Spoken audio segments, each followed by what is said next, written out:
"We're going to put you in the nursing home tonight, so start packing," my son told me. As I ate the stew I had spent all morning preparing, I felt as though my heart had been stabbed. My own son, at my own table, eating my food, hadn't noticed anything strange when they arrived. Well, maybe I did. They arrived late, as always lately. My son didn't even put away his damn phone to greet me, and my daughter-in-law, that woman has never liked me. She brought a bottle of wine, so cheap it was probably made in someone's garage. She smiled, but her eyes were cold, calculating. You know what hurts more than betrayal? Anticipation. I spent 3 hours cooking his favorite dish, the same one I made for him when he came home from school with scraped knees and a huge smile. Now he's 42, and he doesn't remember any of that, or worse, he doesn't care. At 72, I got up while it was still dark, ignored my arthritic pain, and cleaned every corner of this house where I've lived for 45 years. This house I bought with the love of my life, who died 8 years ago. This house full of memories. This house that I now understand my son sees as his ticket to a better life. Dinner was tense, filled with superficial questions. How's the girl? The girl has a name. She's my granddaughter. Damn it, and I haven't seen her since Christmas. It wasn't until I mentioned wanting to remodel the bathroom, to install a more practical shower, that it was like lighting a fuse. My son and daughter-in-law exchanged that look, the look of those who share a terrible secret. When he dropped the bomb, the world stopped. The fork fell from my hand. The noise against the plate sounded like a gunshot in the deathly silence that followed. A nursing home? Me? The woman who worked 2 jobs when he was in college? The woman who spent sleepless nights when he was sick? The woman who lent him money he never returned? The woman who took care of his daughter while they built their careers? "It's for your own good," said my daughter-in-law, in that tone adults use with small children, and apparently with the elderly. "You can't live alone anymore." Lies. Pure lies.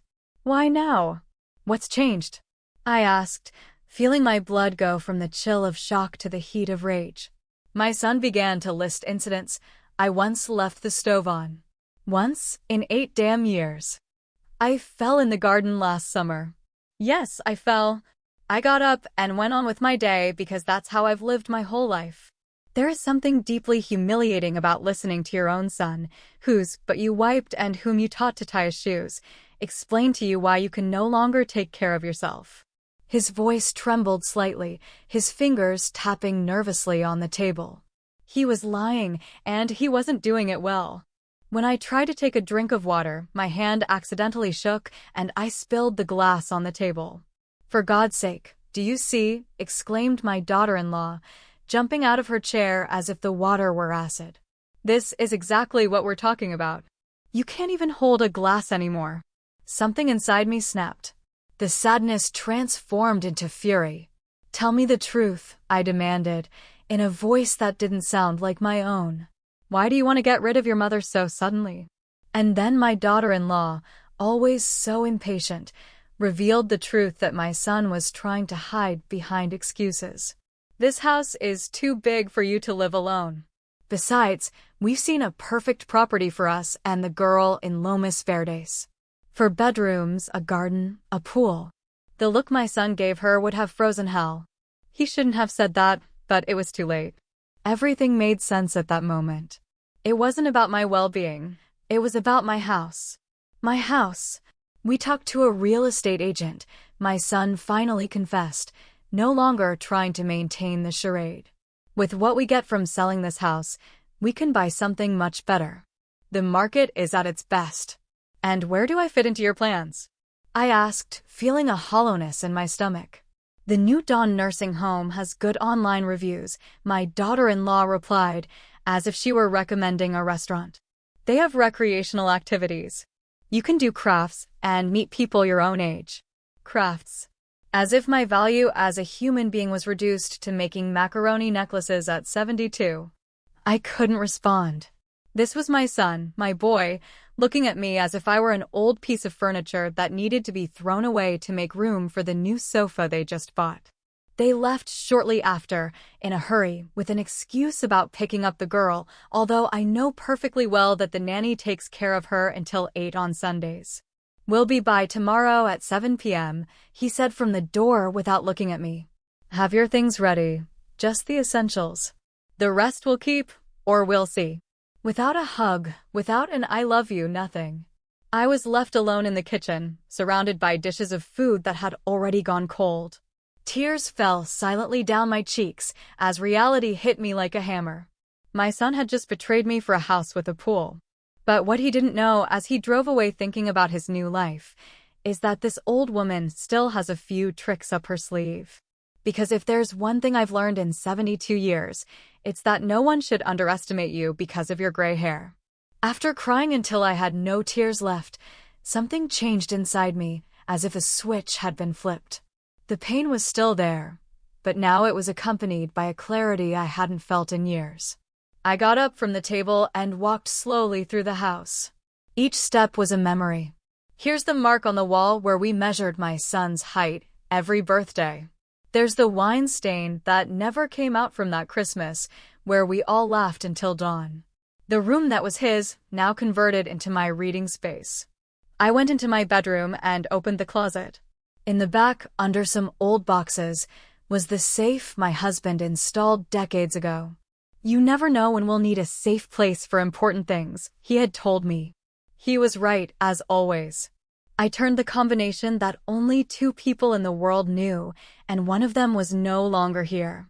Inside were all our important documents, my husband's will, the house deeds, and something my son had completely forgotten, the trust we established when he was still in college. My husband was a cautious man. When he got sick, he made me promise something. "Don't let anyone take what's yours, not even our son." At the time, I thought it was fear talking. Now I understood it was wisdom. The house wasn't in my name, nor in my son's. It was in a trust with very specific conditions. I remember the day we signed those papers. My son was in his 2nd year of college, going through a rebellious phase. He was so busy with his new friends and his girlfriend at the time that he barely visited us. My husband had already received the diagnosis, terminal cancer. The afternoon was quiet like this one. We were sitting right here, at this table.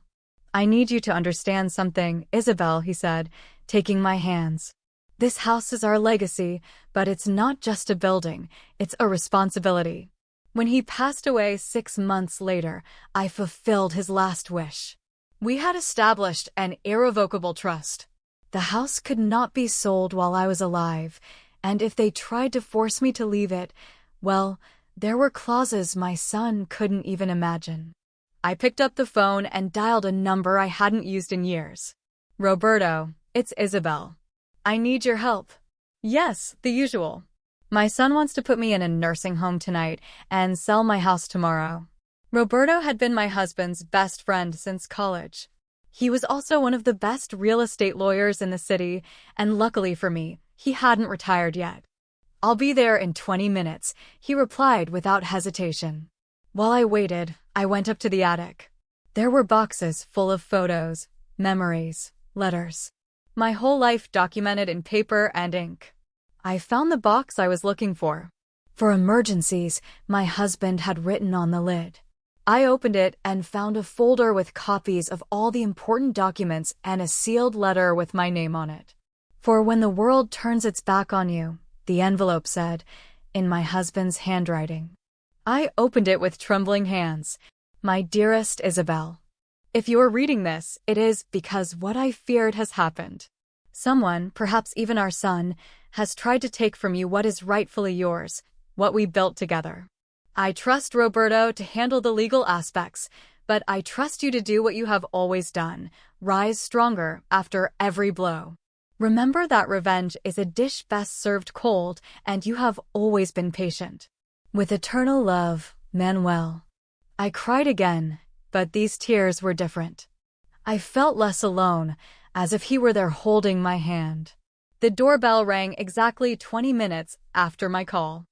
Roberto was at the door with his worn leather briefcase and an expression of determination that I remembered perfectly. "Isabel, you're still as beautiful as ever," he said as he came in. "And you're still a charming liar," I replied with a small smile. We sat in the living room, and I told him everything. His face transformed from concern to indignation, and finally to a smile that could only be described as devilish. "Remember the trust we established with Manuel? Well, your son is about to get a lesson on property law he'll never forget." Roberto took out his laptop and started working immediately. Calls, emails, legal documents. His fingers flew over the keyboard as he explained the plan. The trust had a special clause.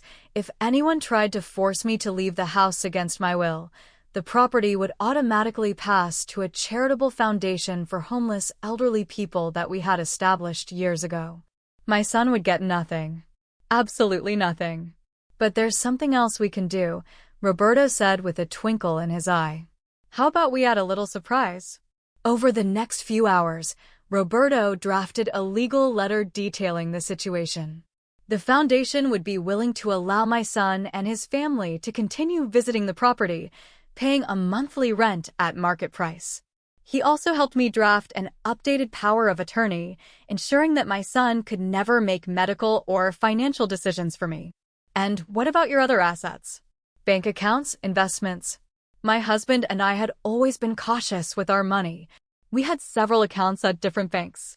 The main one, where my pension was deposited each month, was the only one my son knew about. The others were hidden, protected by the same trust. Roberto made more calls. By the time he finished, all my accounts had additional protections.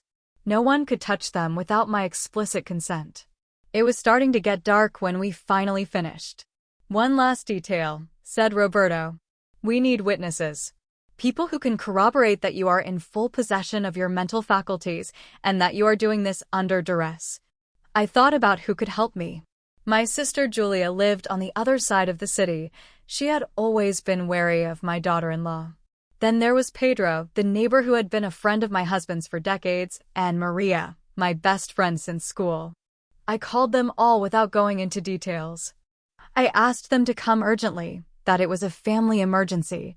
While we waited, I started packing, not because I was going to a nursing home, but because I had a plan of my own. I took the large suitcases out of the hall closet, the same ones we used when we went on family vacations. I filled them with some old clothes, things I didn't really care about, framed photos that had been stored away, objects that seemed to have sentimental value, but that I could actually leave behind. "I want it to look like you're really packing to leave," Roberto explained. "When they arrive and see the suitcases, they'll think they've won." And when they read the letter, a smile spread across my face for the first time all day. My sister arrived first, followed quickly by Pedro and Maria. I explained the situation to them while Roberto finalized the documents. Their indignation only reinforced my resolve. "It's time to set the trap," said Maria, who had always had a fighting spirit. "Let's put those suitcases by the door, where they'll be the first thing they see when they come in." And so we did. I strategically placed the suitcases in the hallway. On top of them, the envelope with the legal documents that Roberto had prepared. My nursing home sentence turned into their legal nightmare. The 5 of us sat in the living room to wait. It was 6:30 p.m. My son would arrive in half an hour, expecting to find a defeated old woman ready to be deposited in a nursing home. Instead, he would find a reception committee and a letter from a lawyer that would change his plans forever. What my son didn't know is that when you try to throw your mother aside like an old piece of furniture, sometimes that furniture is worth more than you imagined. Well, the big moment arrived. 7 o'clock. We heard the car pulling up outside. My heart was racing, but no longer with fear, but with pure adrenaline. Roberto squeezed my hand, and we all got into position, like in those movies where they're about to ambush someone. The door opened without them ringing the bell. Typical, as if they already owned the place. "Mom, we're here." You should have seen my son's face when he saw all the people in the living room. He froze, like a screenshot. And my daughter-in-law behind him with a look of "what the hell is going on here?" Priceless. But the best part was when they saw the suitcases by the door. their faces changed. I saw how they relaxed, thinking, the old woman has given up. We're going to get away with this. I see you're ready. I see you're ready, he said to me, in that condescending voice they use with children and old people. Good. We have to leave soon. The nursing home expects us before 8. Yes, I'm ready, I replied calmly. But first, there's a letter you should read. And I pointed to the envelope on top of the suitcases. My son looked at it as if to say, "What is this? What is this? We don't have time for." Roberto stood up and interrupted him. "Oh, I assure you, you'll want to make time for this. Allow me to introduce myself. Roberto Mendez, attorney and executor of the trust established by your father." Boom. First bomb. My son's face was priceless. Like trust? What trust? What the hell are you talking about? My daughter-in-law, impatient as ever, snatched the envelope from him and began to open it with those expensive fake nails she always wears. Her hands trembled as she pulled out the papers. The silence that followed. God, I think it was the most satisfying moment of my life. Seeing them go from confusion to total panic was like watching one of those movies where the villains realize they've fallen into a trap. This can't be legal. My daughter-in-law was the first to speak, all flustered. You can't do this. Roberto, with the calm that only lawyers with 40 years of experience have, replied, on the contrary, it's not only completely legal, but it was established almost 20 years ago. I have all the records right here. My son dropped the papers as if they were burning.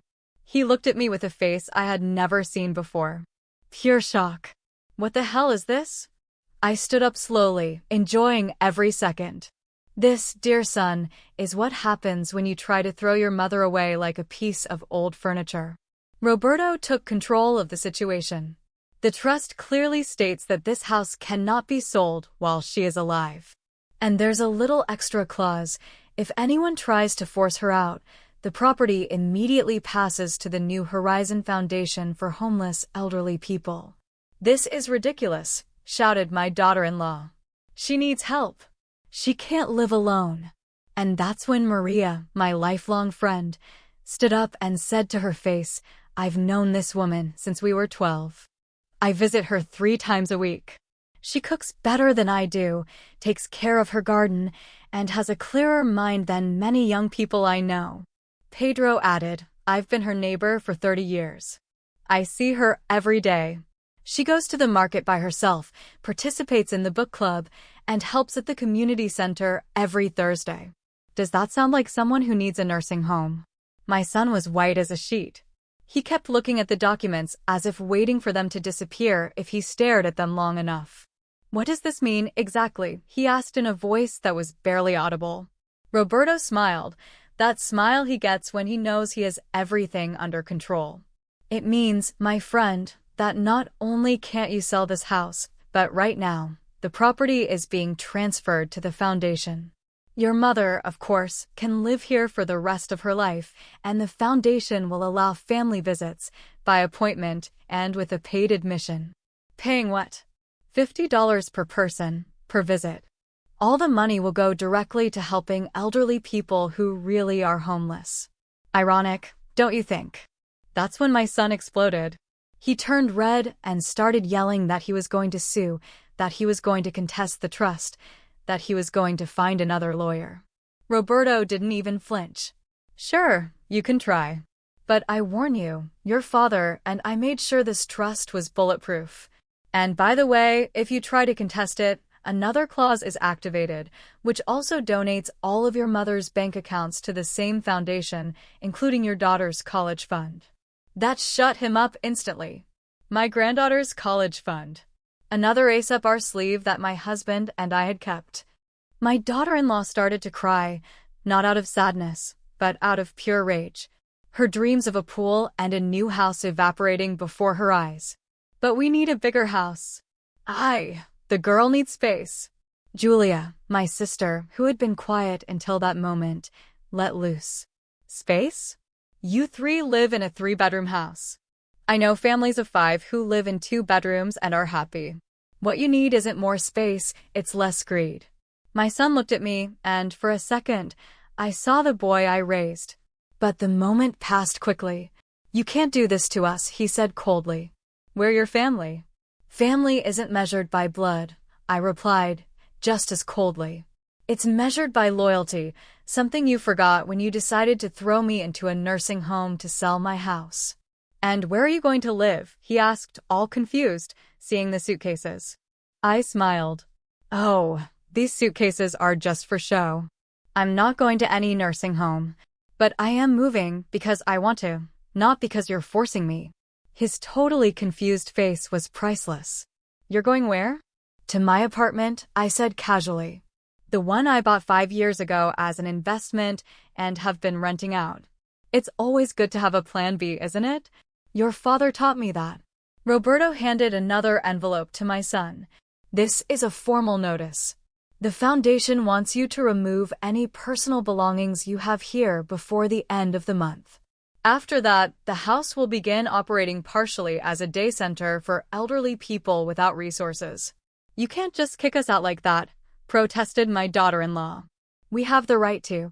"You have no right to anything," Roberto cut her off.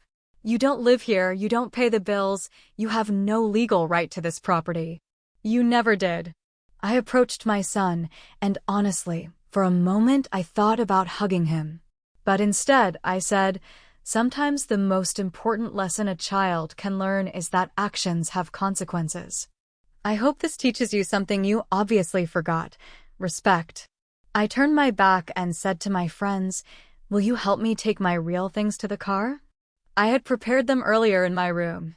Pedro, Julia, and Maria followed me while Roberto stayed to make sure my son and daughter-in-law didn't try anything stupid. When we returned after loading my real things into Julia's car, my son and daughter-in-law were still there, standing in the middle of the living room like two fools.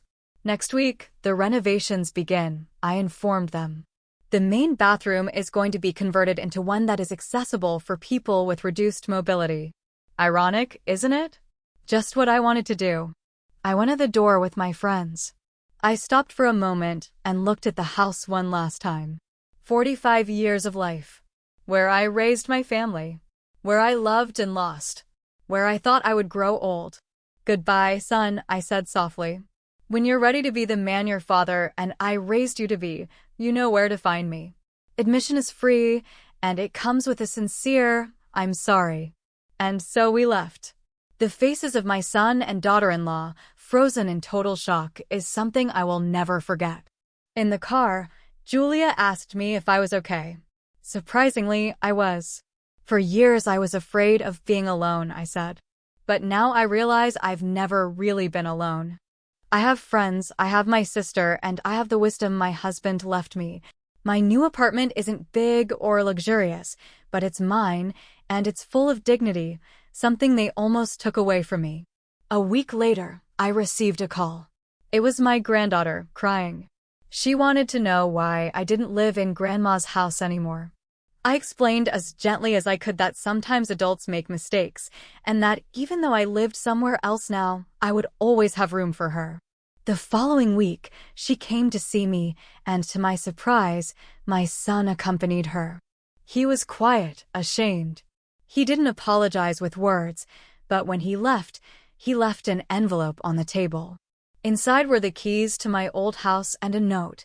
"The foundation says you can come back whenever you want. It's your house." I'm not going back. That chapter of my life is closed. But knowing that my son learned his lesson, that's worth all the gold in the world. Sometimes justice takes time, but when it arrives, it's sweeter than honey. And to all those who think they can discard the elderly as if we were useless junk, remember, we've lived long enough to learn a few tricks. Don't underestimate us because of our gray hair.